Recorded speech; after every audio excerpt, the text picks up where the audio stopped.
Dan Howell, citizen member of the Audit Committee. I'm Joe Kirkland. I'm the chair of the Audit Committee, citizen member. Kristen Nye, Vice President of the City Council. Lynn Lassiter, City Auditor. Andrew Ramos, Auditor. Auditor's Office. Non-employee Auditor's Office. Sheila White, Director of Finance. Brenda Dorha, Deputy Chief Administrator. Good to be back. Rochelle Carter, Auditor. Tony Noel, Auditor's Office. Peggy Brown, Department of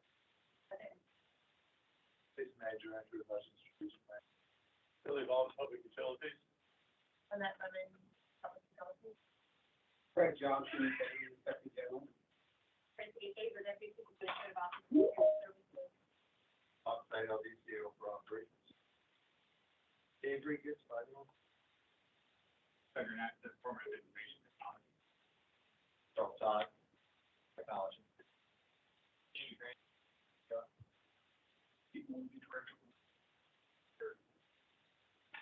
Thank you all for being here. Sorry we're having some Joe, technical issues. I'm Sam Bemis, citizen member of the Audit Committee. Sorry.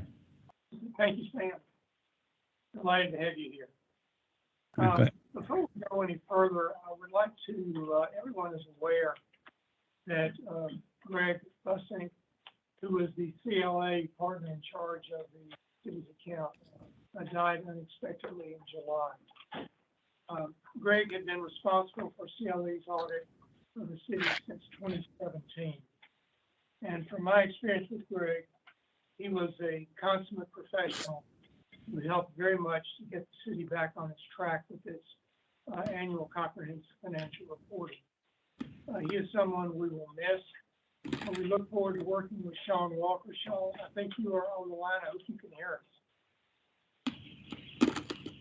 I'm on the line. I hope you can hear me. Yes, we can. Thank you very much. The next item on the agenda is the minutes. The minutes were circulated earlier. Are there any corrections or additions to the minutes? If not, do I hear a motion that they be approved? So moved. All in favor, say aye. Aye. All opposed? And minutes are approved. Okay, the next item on the agenda is the external audit update. And Sean, welcome to the Audit Committee, the City of Richmond.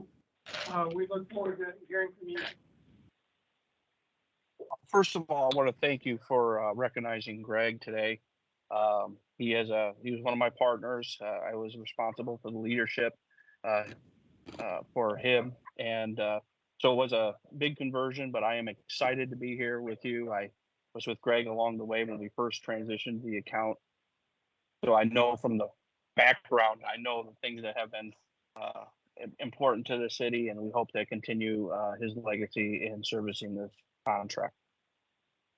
So as far as a Waze update for the current year, and excuse me for not being there with in person. I usually do in person, but I had a all-day strategic meeting today, and so I'm at that location. But so first of all, field work starts this week.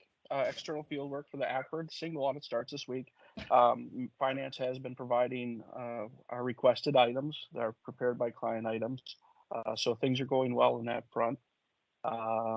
So as of right now, there's no issues to report.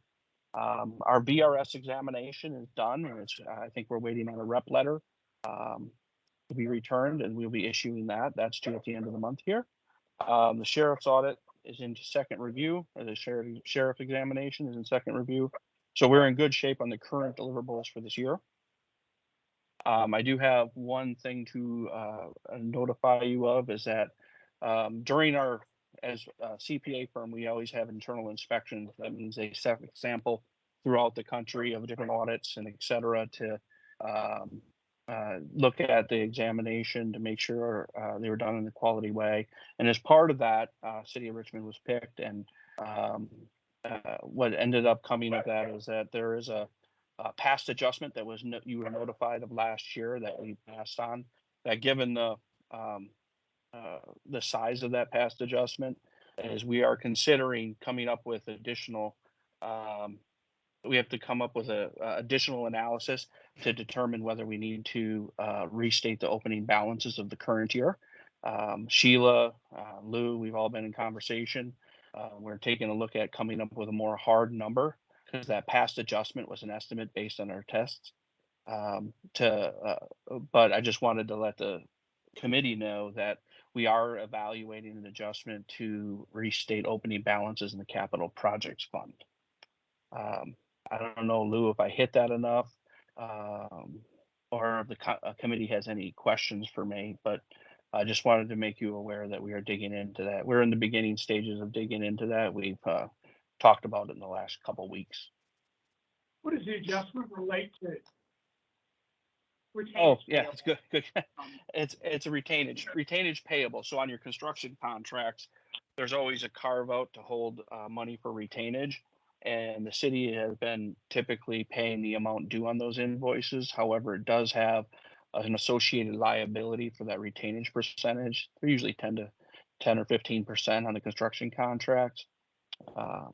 And we've been passing on a number of years. We've had it in the management letter as things that the city has should improve and evaluate. And so this last year we passed on it, and the estimated dollar amount was more significant to the materiality of that capital project fund, but it's not material to the city as a whole. I mean, that's been an issue that's been highlighted in annual financial reports for a number of years. Since 2015. So what's going on? Why is that still an issue? So as Sean alluded to, it's been immaterial in terms of the capital project fund, and in total, it's immaterial to the government side and the governmental balances. But it is material this year, or we're looking at whether or not it's material this year to the capital project fund. Essentially, it's going to be a timing issue. We need to do some more testing to really find out and figure out how much we need to restate by. But to give you an idea, retainage is always a timing issue. So even though it could be material for 22 or 23, it may not have been material for 24 because eventually we're going to have to pay those invoices anyway. And so really it's putting the revenues and expenses to the right period. It's a matching issue. It's really more of an accounting thing than anything else, but we need to get it correct. And so this is what it is. When you do the testing, you're looking at the sizing of what that, the chance of that fund being misstated, and it's going to hit threshold. In fact, it hasn't hit a threshold. I think when Sean looked at it last year, we looked at it in the entirety of the city. It's not material, but looking at it a different way, just looking at it in comparison to where it should be booked, which is in the capital project, it does stick out as material. I guess my question really goes beyond whether it's material or not. I mean, this is an issue that's been flagged for years and years. Why can't the city is accounting correctly so we don't have to deal with it at all? So the correction that we always put forward, because we respond to this as part of our management letter, is that we want to have a way of being able to capture it through our system. When we did our conversion to Rapid, that was not one piece that we actually pulled together. And so for whatever reason, when we decided to do the conversion, we didn't put that in place. Instead, we put in features like have someone tell someone this is the amount. That's not always effective. And so I think this is just kind of us catching up to the point where now we need to actually have entry recorded to reflect what retainage should actually be, and then going forward, have the system actually do the entry for us. And so we're very close on making those system changes in order to be able to capture that across the board, so we're not having to try to figure out through a project manager sending an email to an accountant to say, this is the amount of retainage we need to record as a liability. What we were doing before was really just using our contract and our purchase order process to really try to capture that and make sure that we don't release the retainage beforehand. That can be effective, but not always foolproof. And so this is part of kind of cleaning that piece up. And I think the last thing I'd want to say about that is We do have a controlling system that doesn't allow you to pay above your contract. So the system control is you can't pay more than what the contract is. So that protects us from overspending on a contract, but it doesn't necessarily protect us from not recognizing that liability when it's actually should be on our balance sheet. Yeah, any other members, if they have questions? I guess, so what's the timing on getting everything straight? So this, so I would answer that in two ways. So the timing one, kind of understanding what so I'll know in the next 2 weeks what that training is running with capital project, because that'll be a part of the FY23.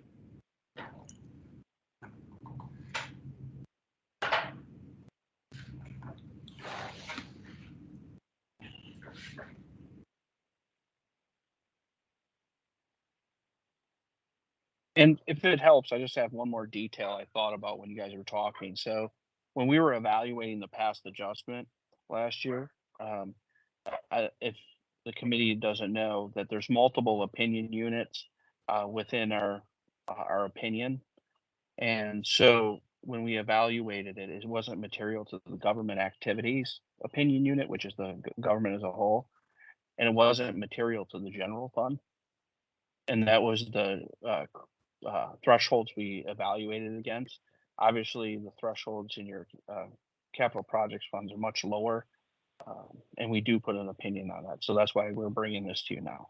It's a and I think we want to emphasize that it's not material to the city's financial statements as a whole, but just so that one opinion unit, it may be after we get the full detail.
He said Sam said, I hear you. Okay, now I can. I don't know what's going on. I just lost the audio for a while. I can hear you now. Sorry. I think the problem is on our end, Sam. Mr. Okay. Walker, can you hear me, Sam? Sean Walker, can you hear me? No, he can't. He can, he's trying to unmute. Oh, I got it.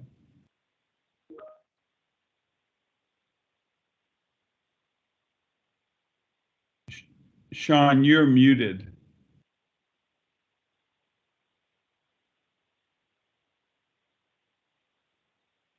I'm sorry, when we were chatting, something came over my control buttons and I couldn't touch them.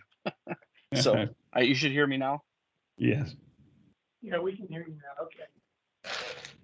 Sorry, you sort of, in the last part of your report, you jumped in while we were hearing some conversation.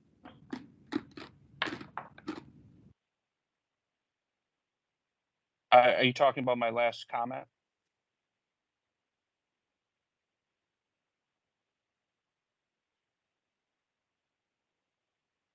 I think we lost you again. Right?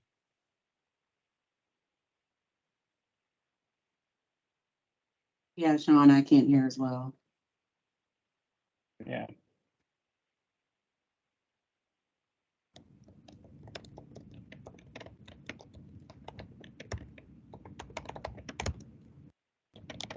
And we can hear your fingers typing furiously. Okay, I can hear you now, but what happens is I keep getting a signal saying that I've been muted by someone in the meeting. Followed by pound.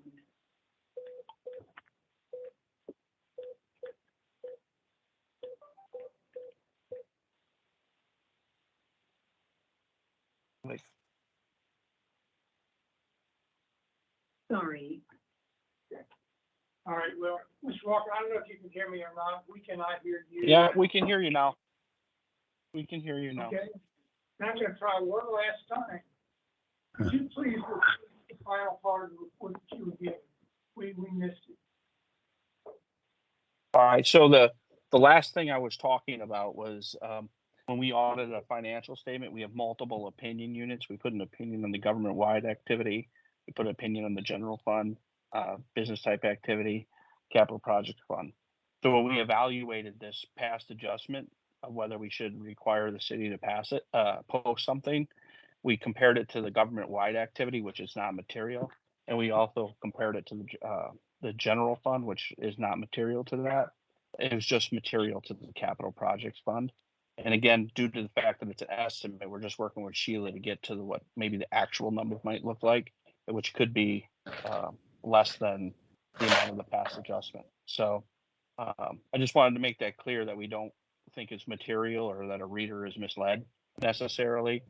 But it's through the way that we set materiality designer procedures, it just requires us to have more inquiry around to it and due to the materiality to that capital project fund. Okay, thank you. Any questions, any further questions? Okay, well, thank you very much. We appreciate your team here. You're welcome to either stay on or if you need to go to a meeting, feel free to leave. Yeah, I'll jump off, but I do thank you, and I can't wait until I get an opportunity to come down and meet you guys in person. Good, looking forward to it. Okay, let's turn Thank you. now to the audit reports. And the first audit report is the APA comparative cost report analysis. Brett, all yours. Thank you, sir. So the APA comparative cost report analysis, this was a non-audit service that was scheduled as part of the fiscal year 24 audit plan. It's the annual report that we conduct every year around this time. We'd like to thank the finance department with their assistance on this project. And also I'd like to thank Andy Ramos for his work on the project. Each year, localities with populations over 3,500 are required to submit to the State Auditor of Public Accounts data on local government operations and enterprise activities.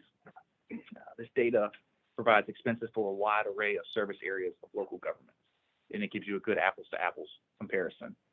We use this data to analyze costs against other localities we consider similar in the state, to include Norfolk, Newport News, Hampton, Roanoke, Alexandria, and Arlington County. These provide relative benchmarks due to their similar services provided by larger, more urban localities. I will shift now to Andy to present the rest of the presentation. Thank you, Brett.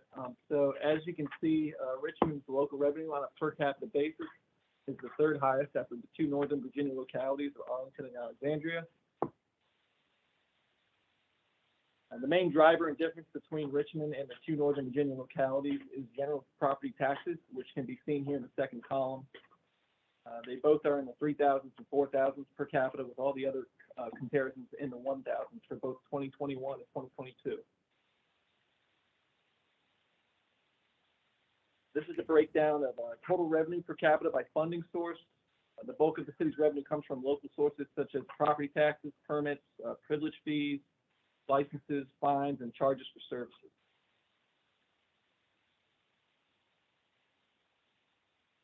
This chart is a breakdown of operating costs per category over the last 2 years. The following slides will show a breakdown and comparison for some of these categories.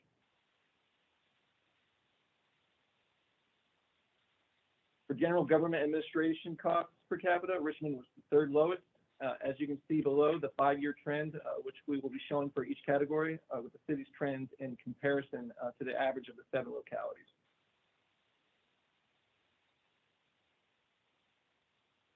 As seen on this slide, education cost per capita is third lowest of the 7 localities. However, as seen on the next slide, per student, we are the second highest of the 7. And this may be due to the fact that the student population is smaller within the city. The public safety is one area that continues to tread higher than other localities. The administration provided a detailed breakdown a few years ago regarding potential reasons for this that included call volume, diversity of calls, overtime, and the age of the vehicle fleet. Additionally, during this time frame, COVID played a factor on public safety as they were highly involved in the city's response. Health and welfare costs are 4th highest. The increase could have been caused by the ongoing pandemic. For public works, Richmond ranks second highest of the 7. We believe one contributing factor for this is the CVTA fund received to address the city's aging infrastructure.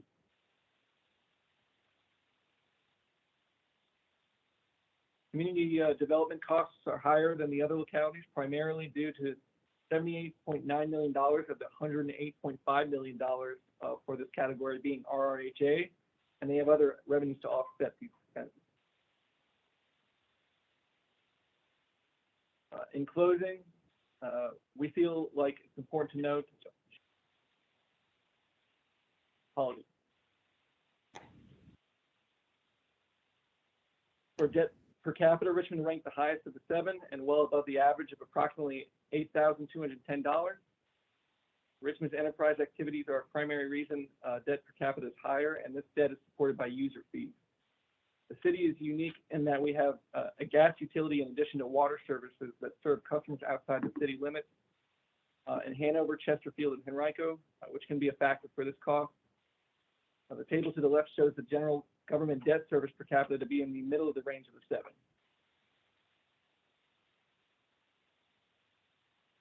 All right, we feel like it's important to note that this non-audit service report provides some high-level analysis for council and administration to use. As noted by the APA, the report provides a uniform presentation of fiscal information. However, we caution users not to base conclusions solely on the report's data. Therefore, this information should not be used solely as an indicator of efficiency or performance without further analysis of the scope of services among those entities being ranked. Okay, thank you very much. Does anybody from the city wish to make any comments or respond before we get questions on? So I will say the APA report is a good start point when we do analysis, but it's based on the category that you're looking at, delve into the numbers. What we categorize here may be different than other localities. I know the state tries to establish a uniform, but there are nuances to how funding is captured on those reports. But again, once you start going, if it's a particular item, you're looking at road construction, you would start to analyze just road construction in comparison to other localities. So you'd have to itemize it. When you're doing your budget, are you looking at this data? No, we are not. I mean, we may look at it peripherally, but we don't use this as the benchmark. Because again, our public works also has suite included, it has parking included, so it may not always be apples to apples. And it's just to point out, even school system funding is captured differently throughout the localities. In some cases, money from the state is captured right through the general fund. Other places like us, we put it into a special fund. When you're looking at a certain category, you really have to look at what's behind the numbers. And then on public safety, numbers extremely high. And Andrew gave some reasons. And those so far, yes. Well, I mean, I can't defend it. I can just tell you that public safety is different in all localities. Population, Richmond's population is higher than Alexandria. lower than Arlington, but higher, much higher than Hampton. So again, it's poverty, it's crime stats, right? So it can't be the state public. It depends on what the land mass is, what the poverty is, what the crime rates are, how old your vehicles are, what are our policies, what are our salaries. Thank you. Any other questions?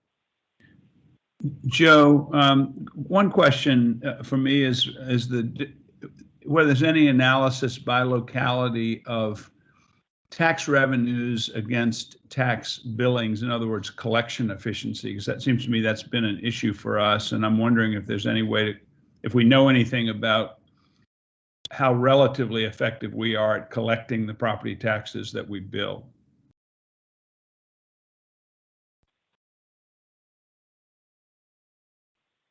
Our collection rates are listed in our audit reports every year, and we're pretty high up there now.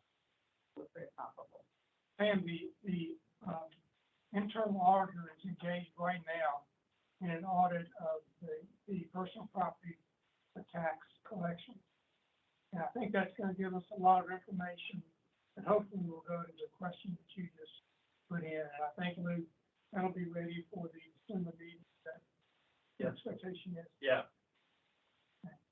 Okay, that's helpful. But if you're just interested in seeing collection rates, that is listed in the statistics section in the back of our annual report. It gives you the collection rate along with the current tax as well as the delinquent tax for real property and personal property. But in that report, it's Richmond only, right? We don't have comparisons to other localities, do we? It is Richmond only. Yeah, okay. It's a 10-year history in the back. It's a 10-year history. Okay. Do you know if any comparisons are being set to be part of the part that's what are you doing right now? Against other localities? No, sir.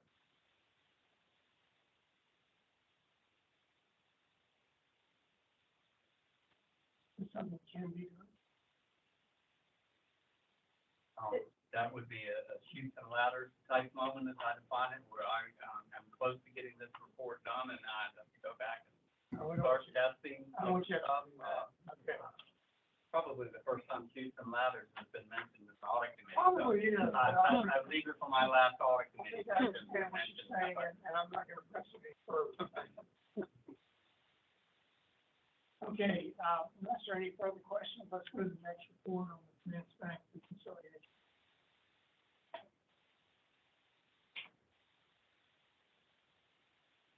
Thank you. Chastity is actually going to be presenting from online today. So the finance bank reconciliation audit, this was an audit on the FY23 audit plan. I'd like to thank the finance department again for their assistance on the audit. I'd also like to thank Chastity Comer for her work on this audit. The objective of the audit was to evaluate the internal controls over the bank reconciliation process for the disbursement account with the scope of the 7-month period ending January 31st, 2023, as well as the current operating environment. And now I will pass it to Chastity. Thank you, Brett, and good afternoon, everyone. This audit was requested by Finance and was completed for the disbursement account. This is the first audit for bank reconciliations as we plan to audit the concentration account later on this fiscal year when the process is automated. The Department of Finance performs a reconciliation of the disbursement account on a monthly basis. The disbursement account is the account that houses funds that are used to pay expenses. These expenses are recorded using the account payable subsystem in the general ledger. Prior to January of 2023, this process was manually completed each month. Currently, the process is mostly automated with the exceptions being the ACH payments, wires, and receivables that were not able to be automatically reconciled at the time of the audit. On a daily basis, bank statement entries are matched to entries entered into the APSS system and the general ledger. Additionally, the disbursement account is a zero balance account, therefore Finance enters sweep payments that are used to keep the disbursement account at a zero balance. These payments are received from the concentration account. The city uses positive pay to match these transactions. The accounts payable subsystem is integrated with the general ledger. If a transaction is not uploaded into the accounts payable subsystem or the general ledger, but appears on the bank statement, it will not be able to be reconciled. All unmatched bank statement records are marked as a reconciling entry. Next slide. Next, we will discuss what worked well during this audit. We reperformed the January 2023 bank reconciliation using the manual bank reconciliation process and noted that overall, internal financial records matched the bank records with minimal exceptions.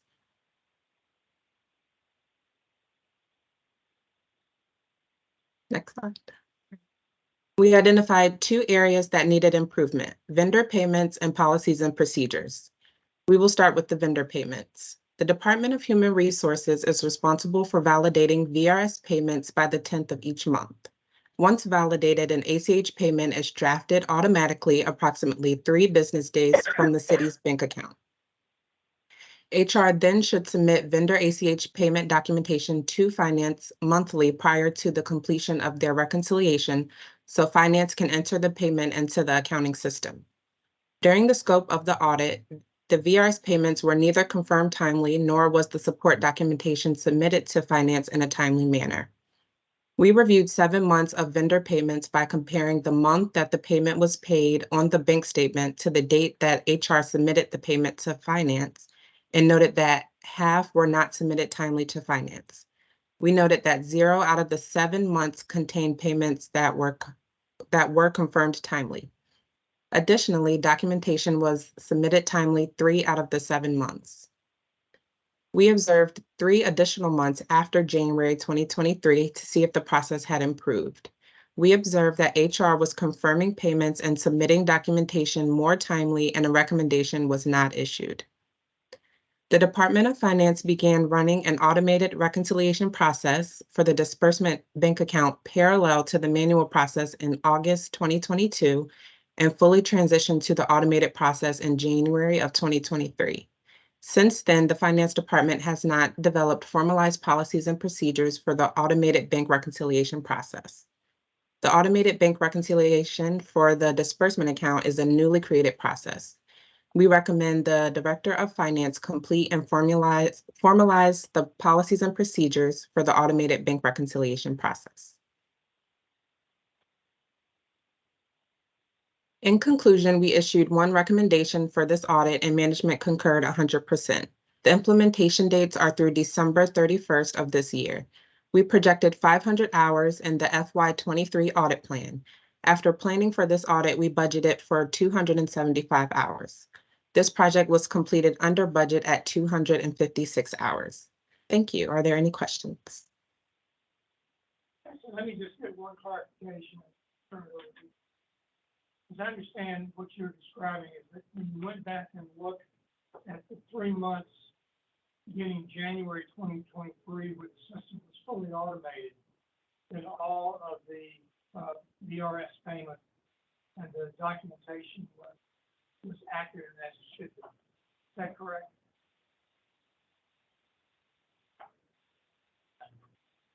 I'm sorry, I can barely hear. I'm not sure if I heard the full question.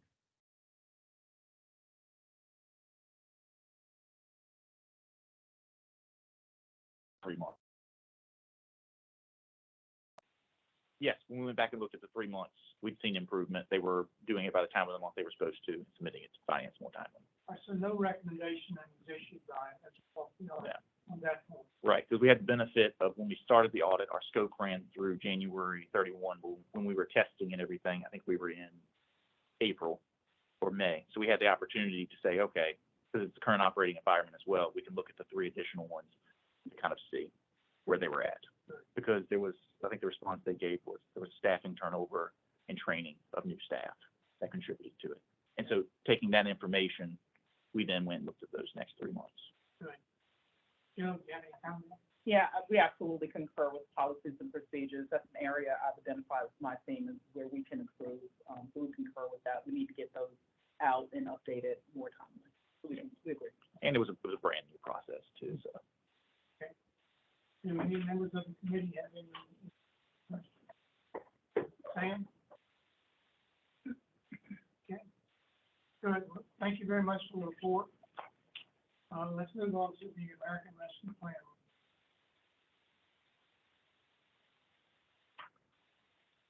Thank you. So this audit was performed as part of the fiscal year 23 audit plan. We'd like to thank the budget office as well as representatives from across the city that are responsible for the different areas of the ARPA program for their assistance. I'd also like to thank Tony Noel and Selma Thomas from our department for their work on the audit.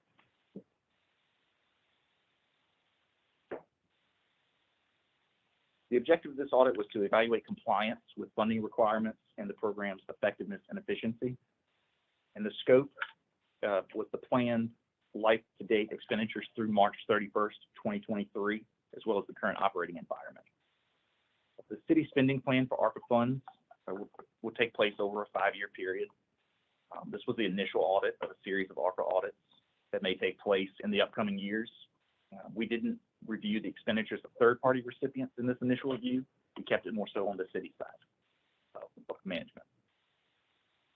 So March 31st, 2021, ARPA was passed and signed into law, and this created a $1.9 million or not $1.9 trillion package that was intended to provide additional relief to address the continued impact of COVID-19.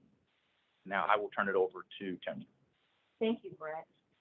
May 10th, 2021, the U.S. Department of Treasury released the State and Local Fiscal Recovery Fund, SLFRF program, which included the interim final rule, which provided detailed guidance for eligible and ineligible uses of the ARPA funds. Later, a final rule was published. The city received a little under close to $155 million. December 31st, 2024, funds must be incurred and obligated. December 31st, 2026, funds must be expended to cover obligations, and all work must be completed. Any funds not obligated or expended must be returned. What works well? Expenditure tracking and review. The budget office maintains a spreadsheet that tracks all expenditures along with corresponding ordinances for each program, and the auditors verified its accuracy. In addition, we reviewed a total of 30 expenditures for FY22 and FY23. All expenditures reviewed were appropriate, supported, and had contractual agreements on file. Monthly meetings and quarterly reports. The budget office holds monthly meetings to answer any questions and provide guidance to city departments overseeing ARPA funds. Additionally, we reviewed the 6 quarterly reports required to be submitted to the U.S. Department of Treasury. All 6 of the reports reviewed were submitted timely, had supporting documentation available, and matched the expenditures from RAPID. What needs improvement? ARPA spending plan review. As of March 31st, 2023, the city had spent 7% of the funds, a little under $10.6 million in ARPA funds. The auditors reviewed the city's 6 spending categories, noting all 27 programs were allowable. 2 programs had a small portion of the funds not yet committed to a specific project, $220,000, and one of the programs was placed in a reserve account for contingency purposes, nearly about $1.4 million.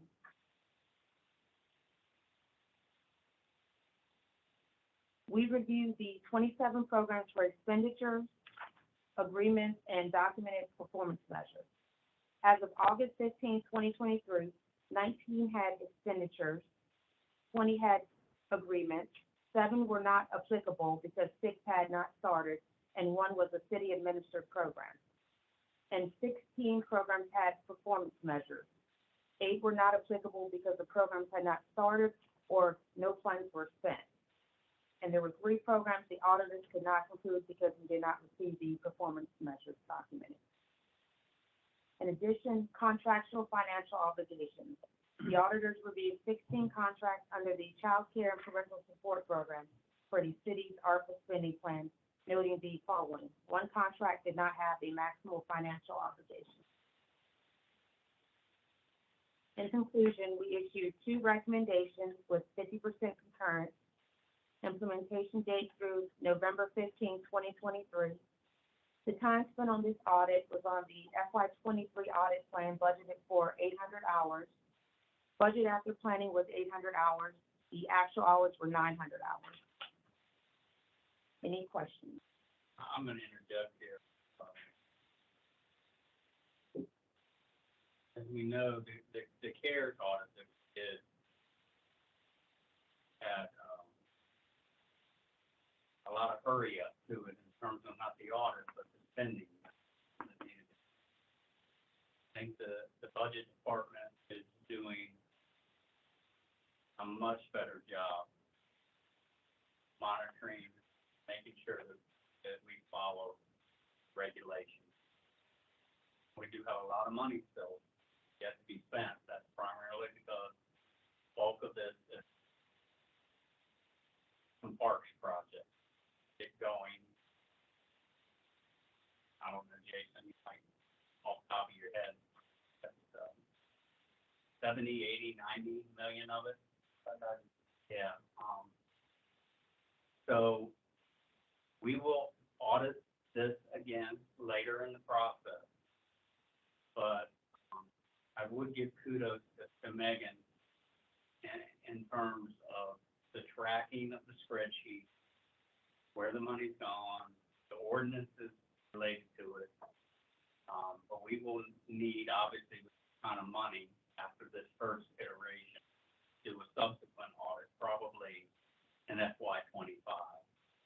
And I believe, Jason, y'all are required starting in early '24 now with the revised order to bring quarterly reports to council. So, again, this is our first swing at this. I would say there's a lot more money that needs to be obligated and spent, and therefore a lot more auditing. But I think they're trying to be a little more, given the time that they have, judicious tracking, reporting where this is all going. Obviously, 150 million bucks. That's a good bit of money, and it's a one-time opportunity to go to the community. Right? Anything? I just want to take a few comments. Okay. You can just speak up. I'm sorry, Megan Brown, manager for budget. I just had just a couple of remarks. I do want to also thank the auditor's office. They were great with coordinating across the city and with our office. We didn't recommend or agree with one of the recommendations that had to do with performance measures. We did have documented performance measures.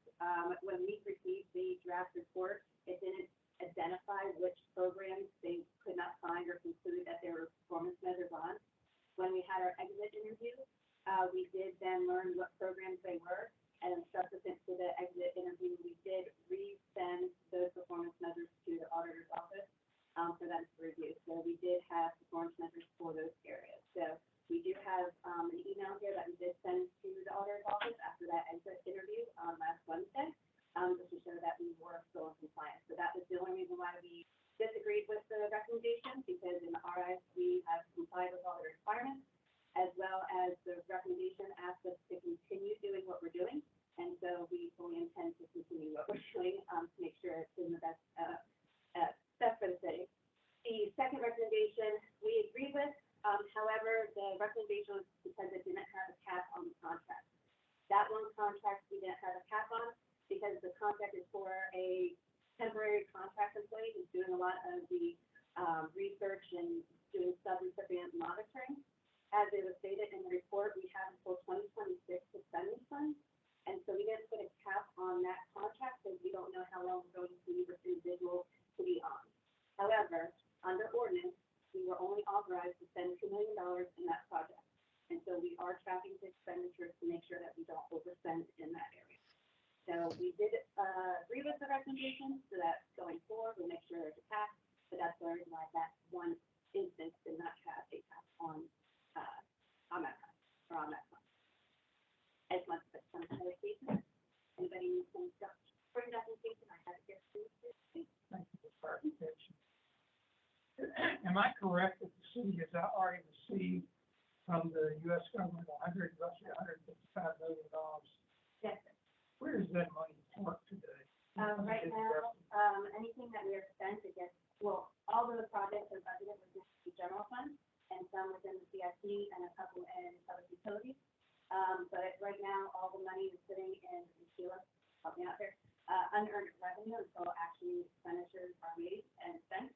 And so as we spend down those funds, they are then recognized as expenditure.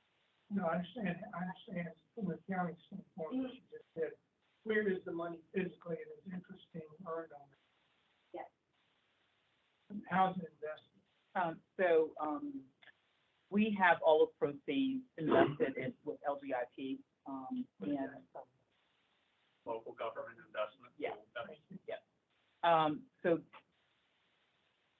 we have the money invested there, and yes, it is earning interest. There are certain requirements about how we invest. These are state Proceeds. requirements, state requirements. These are state requirements on how we invest any proceeds that the city has.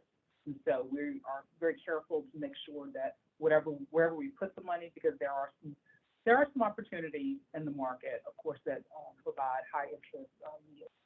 We want to make sure that we are compliant with all the protocols as set forth by public finance statutes. And so LGIP provides us with that, and that is where we have the money for today. And that also provides us with the ability, as we need to fund these projects, and so pull the money down, that is not, we don't incur large fees related to that, so we have access to it. Does anyone have any questions on this? Yeah. When the funds are allocated to housing and development or capital budget, they know they have a deadline. Correct. Yeah. Yes, and I'm not thinking, can the city say that it's obligated by 2024 and 2026? Also, and then for grant, we also circulate that to any party. So, and then backdate it when they need to spend, if they don't spend in enough time, and time to come back to us, and then we still have to spend enough time to start to spend down. Yeah. Yeah.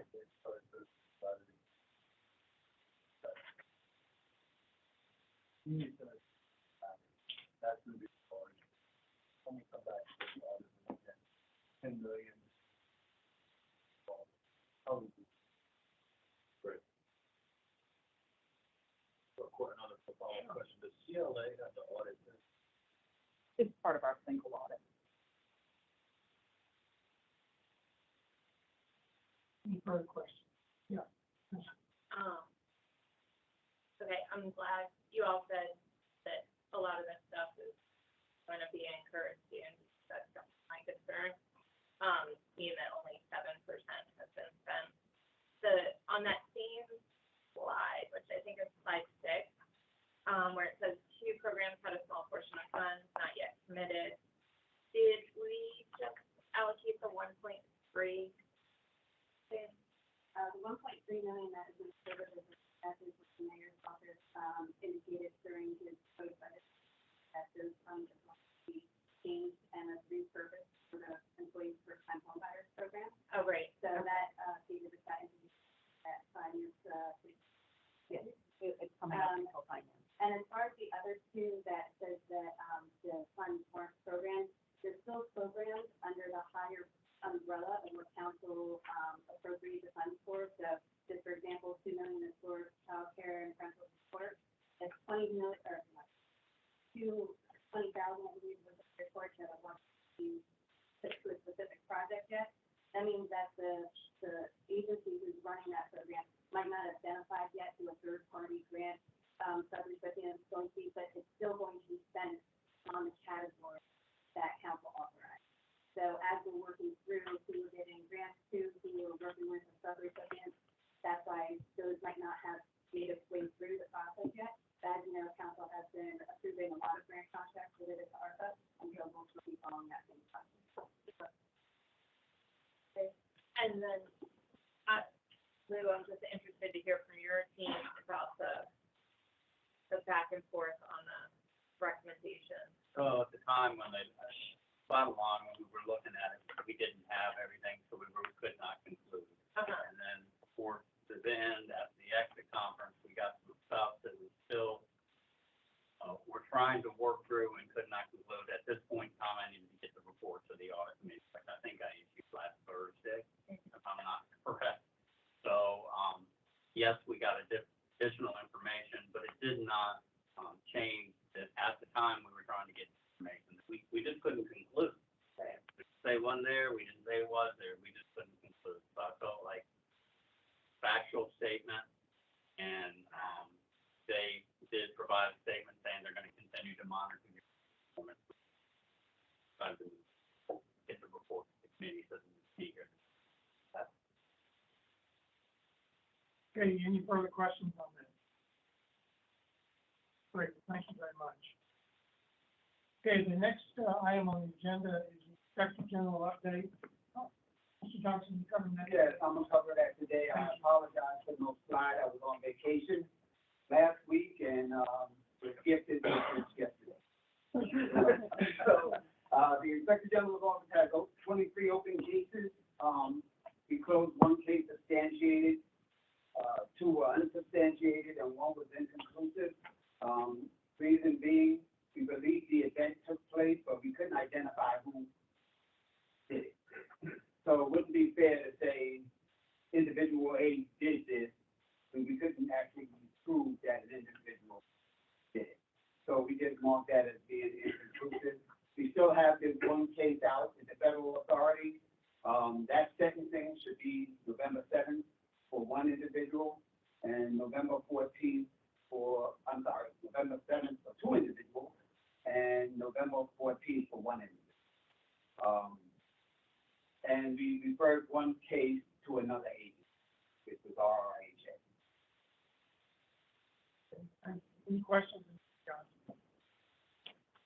All right, the next item is old business, and that is the audit plan status for fiscal year 24, right? This is where we stand on the 23 audit plan.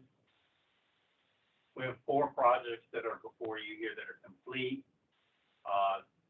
By the time December comes, we should have the personal property tax assessment, street light maintenance, our external audit support, and annual follow-up, and potentially P card completed as well, which would get us close to being halfway through the year. I would like to say a couple things. Chastity, the young lady that presented on the bank reconciliation, say that 3 times fast, is leaving us for Virginia State University, and wish her well. She got a good offer there. So we are down now 2 audit positions, as well as the deputy position, which I've left vacant to the auditor to fill, who they may want to. So we are plugging away as fast as we can with the resources we have. Recruitment is a challenge in all areas. Accountants, engineers, water quality people, and auditors. So, anyway, that's where we stand on the audit plan as of today. Great, thank you very much. Any questions? Okay. Next item on the agenda is the update on Department of Public Utilities billing. Do we have someone here from the? Good afternoon, everyone. Hi there. Can you hear me? Can you hear me okay? So far. Awesome. I'm not sure if there is a slide deck. There may be some handout copies in the room, but I wanted to take about 10 to 15 minutes of your time today just to provide you with an update of where we are since we last met in March of 2023. So allow me to start by saying good afternoon to all distinguished members of City Council, City Administration, the Audit Committee, City colleagues, and others assembled.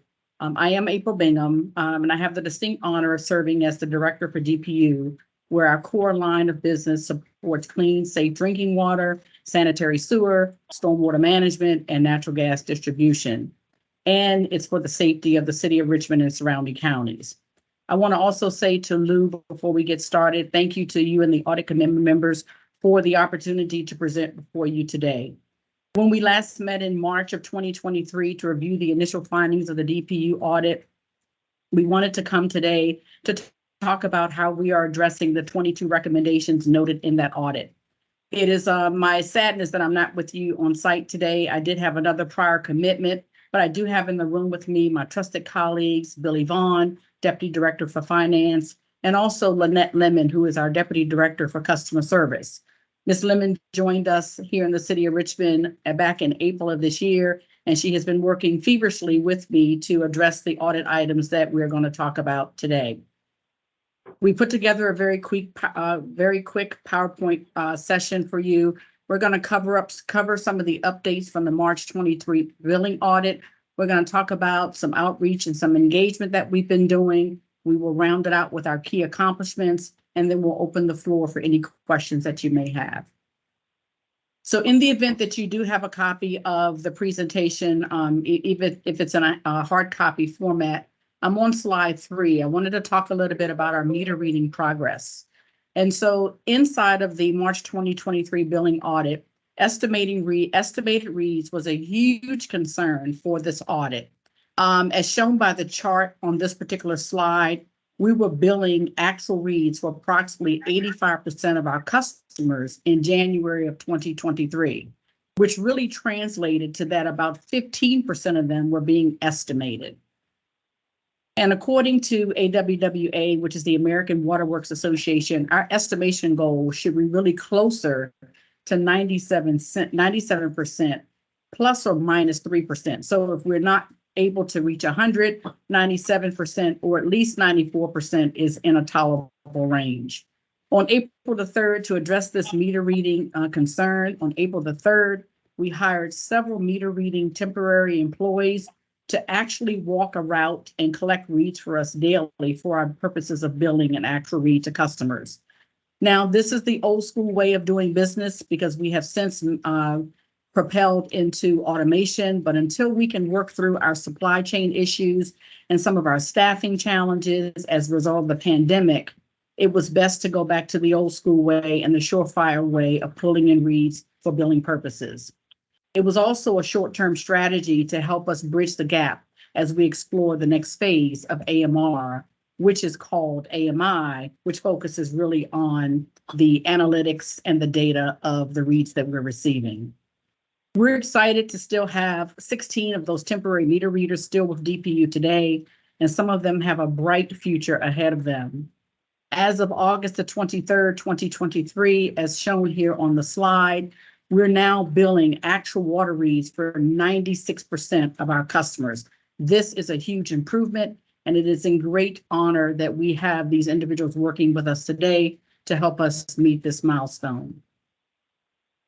Moving on to the next slide, when we talk about progress and updates, another key concern coming out of the March 2023 audit was our unresolved service request. This particular deck was prepared back on September the 6th, which means we've had a couple of additional days in front of us since we've updated these numbers.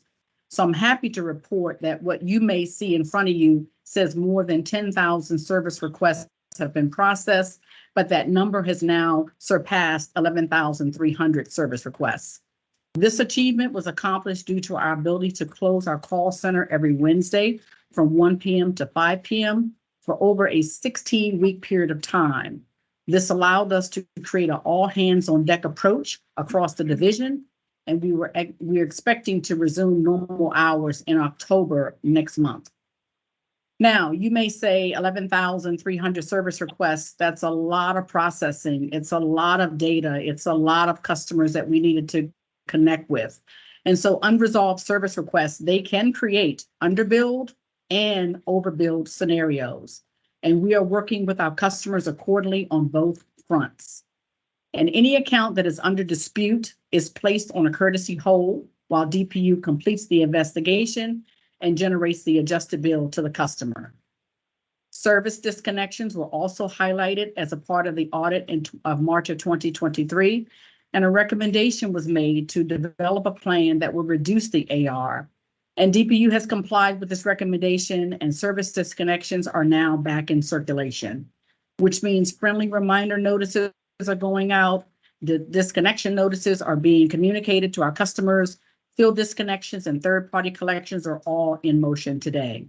However, the hope is that customers will enroll into a promise pay payment plan where they can address any unpaid balance with as little as $10 down over a 3-year period.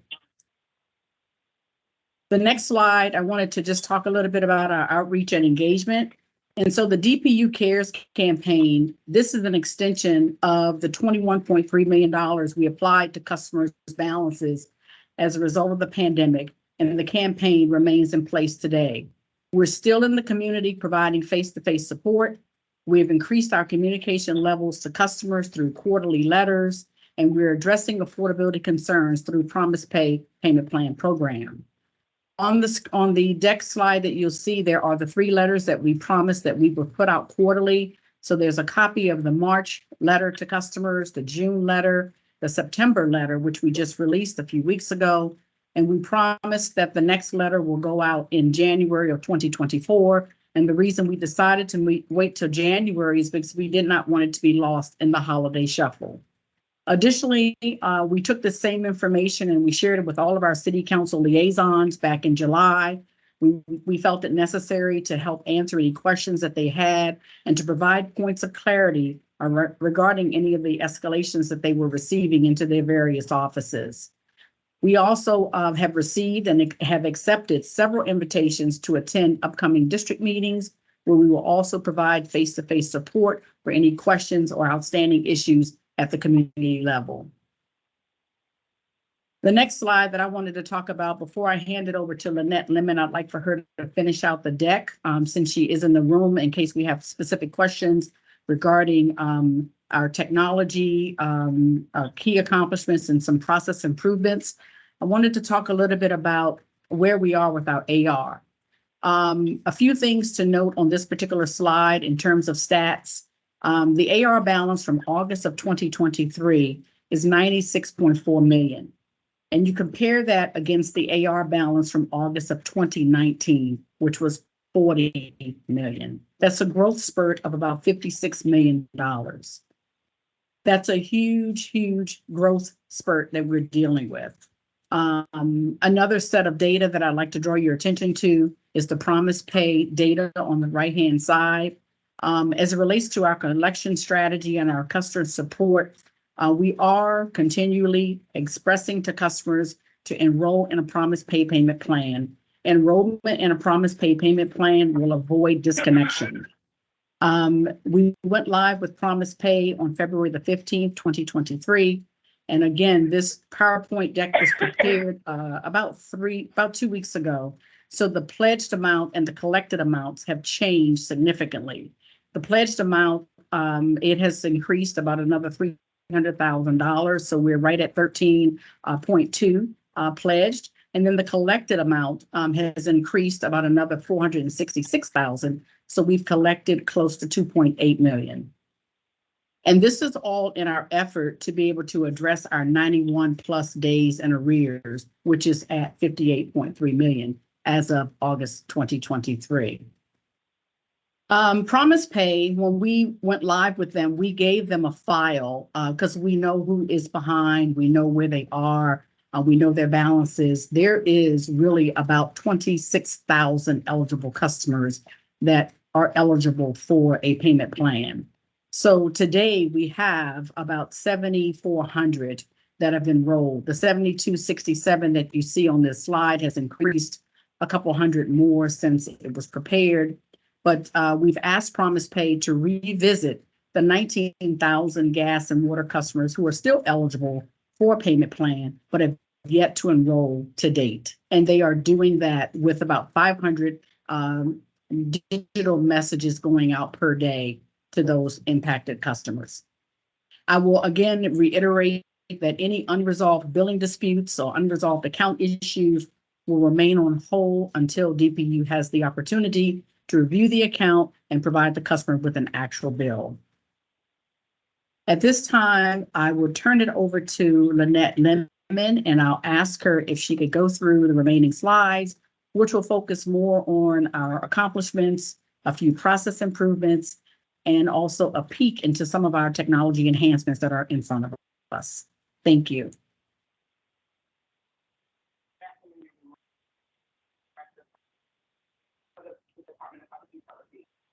I'll start with continuing on with the key accomplishments for our Wednesday, which was a very bold and yet courageous decision to close our contact center happening on Wednesdays, which enabled us to fully address the backlog of work and additional time to coach our employees, offer refresher trainings and things like that.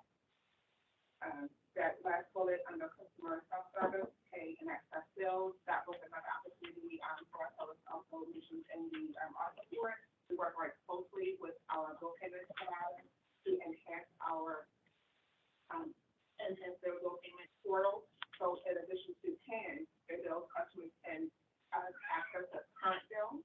And if they want to receive up to 6 copies of bills, they can create a profile where they'll have up to 6 months of billing history. So payment history of bills and copies of bills as well. So that was another enhancement to our service. Moving on to last 7, key accomplishments continued. Improve leader reading and inspection and estimated billing. We certainly could not have accomplished what we have with increasing the number of leaders that we're reading and increasing the backlog of work without our leader readers. Looking at those resources, contractors, and the Mayor's Ambassador Program resources from there as well. We've also hired employees, customer service specialists. We've hired 5 and more actually since this slide that was prepared, along with billing specialists. We've also onboarded professional services to assist us with operational efficiency and organizational effectiveness, getting us ready for our replacing our legacy billing system. Positions there, resources that we've onboarded. Next slide. Progress changes. Tying back to some of the work that we're doing with ensuring that we are reading all of our meters or reading our meters, we are billing all of those reads as well. So regardless if low or high, when the read is from our equipment, so if we got that reading from our urge, it may be high, but we're going to bill it. Because the bill is the notification that, what you owe is essentially what, some issues that may exist on your property.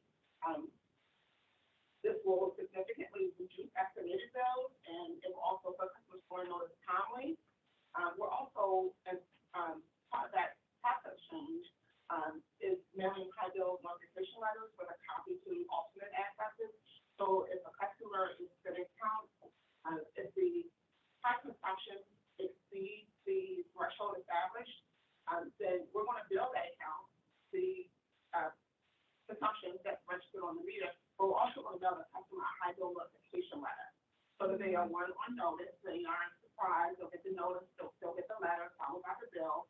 And then if there's an alternate address on file, that address will get a copy too. So if tenant occupied property, the owner will get a copy of that bill. Maybe the elderly customer, maybe the caretaker, children are on their account as well. They'll get a copy of that letter as well. We've also added updated our process for moving and move out. So reverse the owner. This change will enable DPUs to issue final bills upon request and no longer delaying stopping the services for previous tenants. And it will invariably improve the overall accuracy of customer records and information. And with this change, when the tenant contacts us today as on-stopping services, we'll be able to issue them a bill. And if the owner doesn't notify us within, say, 5 business days, or the new tenant doesn't contact us to put their account in their name, we're going to issue the final bill for the person receiving, and we're going to revert the account to the owner. So the owner will then, maybe they haven't contacted us just because they are preparing their property to turn it over to a new tenant or some other reason. But once they notify us, then we will put it in to the new tenant.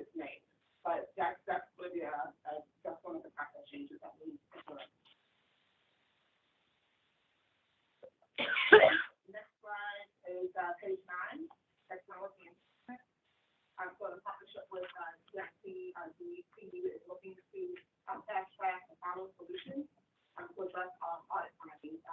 Again, another, self-service enhancement is the account lookup tool. Today, a customer, lets you use our self-service options, including, and they're going online, establishing a pay plan on the private pay, website, they need their account number. And so oftentimes, customers are calling, they're emailing us, they're coming into the marketing office, to get that account number so that they can, utilize our self-service options. So with the account lookup tool, they'll be able to plug in the necessary information, the address, for instance, and then have access to that different account number, and then continue on with using our self-service options. The queue management, helping customers with better management of their time. Sometimes customers will utilize their breaks, lunch breaks, and things like that. We're just trying to determine what exactly they're doing. And so the queue management will help them with making use of their time, determining when to visit us in person, if the line is long, they can, have a virtual hold, if you will. So keeping their place in line so that they can maybe sort out and somewhere in the building or somewhere nearby to handle other business while they're waiting for them to come in line. And then lastly, the customer service management tool. We're looking to automate our workflows for our back office operations so that we have clear insight to customer emails, when we receive them, the responses to those customers, establish service level agreements, manage our performance, quality assurance, and things like that. Definitely want to eliminate a lot of manual processes, and the system will help us to automate, and then developing knowledge management solutions. So again, expand or enhance our self-service options. So the things that customers call us about regularly, having something that's on the site where they can just go and plug in what they need. And what I'm really super excited about is depending on what technology enhances the customer information system. That project is currently underway. We're working to replace our legacy system, which is more than 20 years old. Into the system will change how we serve our customers. Cross-functional teams to establish the various aspects of customer engagement and information, which will allow customers more control of their bills, including a focus on affordability options, enhanced billing information and access, instant detection of consumption anomalies, and improve customer communication. We are working on getting that RFP released. It may have gone out today, likely this week if we did not go out today. And we have an anticipated go live date of December 2025. Thank you very much. I appreciate the presentation and all the detail. Good to hear all this. Anybody on this meeting have questions? Yeah, I have a couple things. First of all, thank you for the comprehensive update. I appreciate it. April, can you hear us? I can, yes. Okay. All right. So when you go back to under key accomplishments, the customer self-service. So is there going to be an option to go paperless with bills? That is a part of our plan. Certainly, to be able to, it's a cost savings measure, right? To be able to have e-bill service, have people signed up to receive their bills electronically is certainly where we want to be. We save costs on bill inserts as well. And that is something that we'll be looking at in terms of the CIS upgrade. Okay. So that's in your RFP? That is a part of the RFP. It is self-service options and putting more of the data in the hands of the customer. So how they receive their information, what that information shows them, how they make better decisions. Yes. Okay. It looks like the attorney has something to say about that. This is a pending procurement, so we'll want to be pretty limited with what we share. Good point. Okay.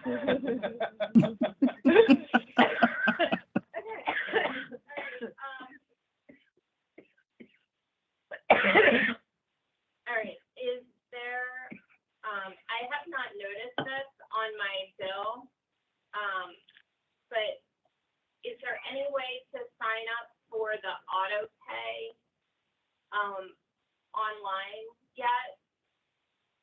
And if not, is that also in the future? Because the last time I looked, you have to cancel a check and provide a paper form to get set up for the auto pay. And are you speaking of the automated the automated payment plan? No, Or you- just like, I'm paying my bill monthly, and I just want it to come out of my bank account. That's not a,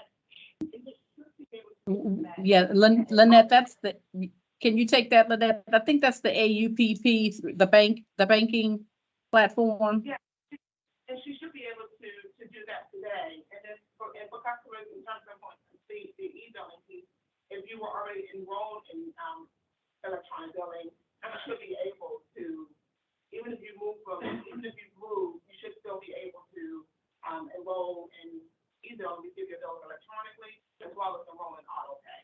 So if you all right, so I'm gonna go and look again. okay. I have not noticed it. I have noticed that it's changed a little bit over the last couple months, sort of the face of it. Okay. Yeah, for the online billing. So you can do e-bill. I actually do e-bill. I never even open their bills. So it's there. Okay. Yeah, I was more wondering about the signing up for the But auto, if you got an e-bill, you but should not have auto pay. not a payment plan. Just like I pay my bill every month and I just want it to come out of my bank account. Yeah, and you should be able to pay your bill automatically. Okay. Okay. All right. And then April, I know you heard a lot from us when you guys sent out all the like final notices and everything, and for members of the audit committee. This was good. I knew you were working towards the audit findings and trying to make things right, but where we got stuck with several of our constituents was they were in the middle of talking to you, and some of this was for, up to a year, about billing disputes that were unresolved, and then they got the shut-off notice, and they got very upset and nervous and called us. We reached out to you, and to your credit, you guys, resolved it. I feel like at that time you were inundated because we were inundated, so I can't even imagine. So I guess if there's another round of this, can there be some sort of cross-reference between I saw somewhere in this presentation, bills in dispute will not be shut off, but that is not how it happened a couple months ago. So thank you for those comments, Councilmember Nye. I think what I'll say is just in terms of a little background, we haven't done collections in 3 years. So when we turned back on the collections process, our collections process said that you would get a shut-off notice once your bill was at $75. And so as you can imagine, over 3 years, if you look back on that one slide that talks about promise pay, the average person owes us close to $1,700 today. And we turned it back on, and we did not really think about the flood volume that would come in. So we quickly pivoted and moved the threshold from $75 to $750 to allow customers more time to address any backlogs. Now, when we also talk about the 11,300 service requests that we were able to complete. Becomes Xerox, multifunctional something. That's someone else, April. I think you can go Oh, ahead. okay. Once we were able to address and resolve the 11,000 plus service requests, So service requests were in multiple formats. They were in email, they were in service, they were in work orders, they were phone calls. And so what we found is that a lot of those service requests had sent us emails. They were just in multiple buckets. And so we needed to provide time for those individuals to be able to get their issue heard and resolved. So I think it was just a whirlwind. So we were turning back on everything. It's almost as if you've turned off the lights for 3 years, and when you turned them back on, now you have to figure out, what needs to be the priority. And 3 years ago, quite honestly, I had just got to the city. So I had never gone through a disconnection process with the city because we weren't disconnecting when I got here. So we were, and then the folks that were responsible for that, they retired during the pandemic. So some of this was just new staff, new energy, a new day, a new time, and just an opportunity to get it right. So we're grateful that I think we have a good recipe in place today where customers, as you can see, we've got a little over 7,400 signed up for Promise Pay. So it's about telling the story, helping to educate those that need help, providing them with a platform to get the help that they do need. And I think we found the right sauce to move forward in how we address the disconnections process. Now, if you've signed up for a payment plan and you have canceled the payment plan, what you're saying to us is that you don't need a payment plan. And so we will prioritize, and we have been prioritizing those that we will take to the field before we take, someone who is making attempt to reduce their bills. But I think turning and restarting anything, there was some growing pains, and I think we've successfully worked through those. Okay, just one last question. So is there going to be another round of shut-off notices? So good question. So the ceiling has been raised from 75 to 750. So what happens is each month, the customer has a bill for $75. Next month, they'll get a reminder notice that you're past due. They will keep getting that reminder notice every month until their bill reaches $750. And then at the $750 that they owe us, they will get a notice that says they will have a disconnection date included on that bill. So they could potentially, if they're using $75 a month, they could potentially have a good 10 months before they see a disconnection. Does that make sense? Yeah. Okay, well, thank you. You guys have done a lot of work in the last couple of months, and I appreciate it. Your customer service team has been super responsive to our office. So thank you. We appreciate the opportunity to serve. Okay, thanks for being here and signing this report. Okay, unless there are any further questions, we'll turn to new business. Please, you have something? I just have something to share quickly, and then we'll go into closed session. Okay. So I think everybody knows that Lou Lassiter is slated to leave at the end of October. So we have a team that has been vetting applications and interviewing folks, and Joe is on the team with me. So we are down to a couple of finalists, and we're going to be doing some in-person interviews with the full council next week. So we should have a decision finished. Great, thank you. Before we move to closed session, I'd just like to add a word about Lou. Lou came on board as the city auditor in 2018. And at the time he came, he brought with him a deep reservoir of experience and competence to a demanding job. This is not an easy job, as you guys probably know. There are a lot of people that the city, the internal auditor, has to deal with and report to. But the result of what Lou has brought has been both excellence and stability. It has been my great pleasure to work with you, Lou. The mission of the office, in case any of you haven't read it recently, is, quote, promoting open and accountable city government through independent audit services. And I can tell you that from what I have seen in my last 7 years, I guess it is, on the audit committee, no one could have executed better the mission of your office than we last year. Lou, we wish you well, and thank you for everything.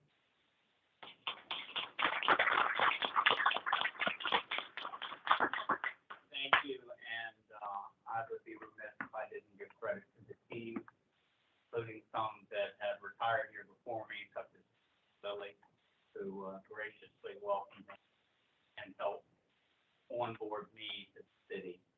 And this group of folks is excellent, and I hope to leave the next city auditor in good hands with them. Good. And thank you for the committee's support as well. I appreciate it. Okay, we now need to move into a closed session. I move that the audit committee go into a closed meeting pursuant to section 2.2, item 3711 819 of the Code of Virginia, to discuss cybersecurity assessments and security plans and measures of the city information technology system. Discussion of such information in an open meeting will jeopardize the city's information technology system.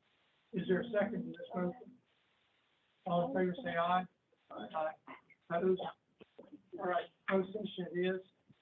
And Lou, if you could make sure.